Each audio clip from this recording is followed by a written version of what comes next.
3.3 Reacting masses。咁先簡單解釋一下 mol 數嘅概念啦。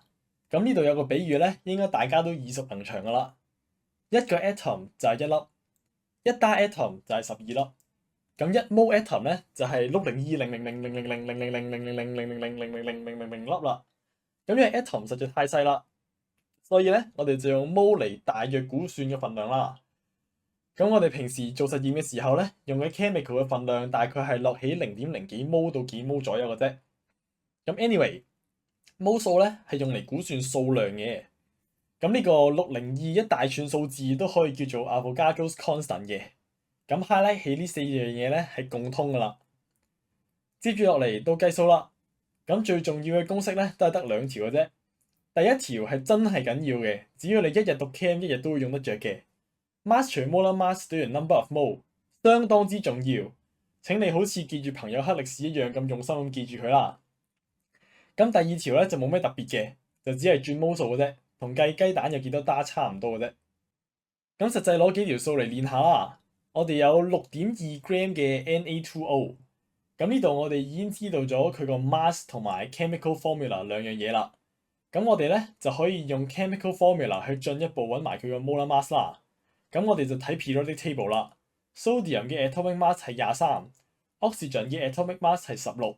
咁就23加23加16等於62啦。咁呢個係 Na2O 嚟啊嘛，係咪？咁然後就計 number of moles 啦。咁記得上一版調色啦。mass 除 molar mass 等於 number of mole。代翻題目俾你嘅 mass 係6.2 gram， 同埋代翻上一 part 你計咗嘅 molar mass 就係62 gram per mole。咁我哋咧就計到0.1 mol 啦。咁 A part 同 B part 呢兩個 step 咧係幾乎每一條計數題嘅基本功第一步嚟㗎啦。咁希望大家好好地練習，好好地搞清楚。咁以後計數咧就冇咁容易搞亂啦。最後到 part C， 咁主要咧就係你一粒 Na2O molecule 入邊有2粒嘅 Na 正 ions 同埋一粒 O 二負嘅 ion 啦。咁0.1 mol 嘅 Na2O 咪有0.2 mol 嘅 Na 正 ions 同埋0.1 mol 嘅 O 二負 ions 咯，係咪？1比2比1。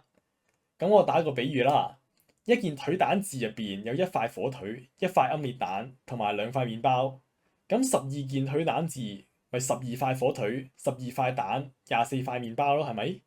咁道理都係一樣嘅啫，大家消化一下佢啦。另外咧，仲有 percentage by mass 要計啦。咁就係你揾緊嘅嘢除翻成個整體，咁都係用翻 Na2O 去做例子啦。例如你要揾 Na 的話，就係你揾緊嘅2個 Na 放分子，成個 molecule 2個 Na 1個 O 放分母，乘翻嘅100% 咁就有啦。咁同樣地啦，揾 O 的話咧，就係你要嘅 oxygen 放分子，除翻成個 molecule 2個 Na 1個 O 啦。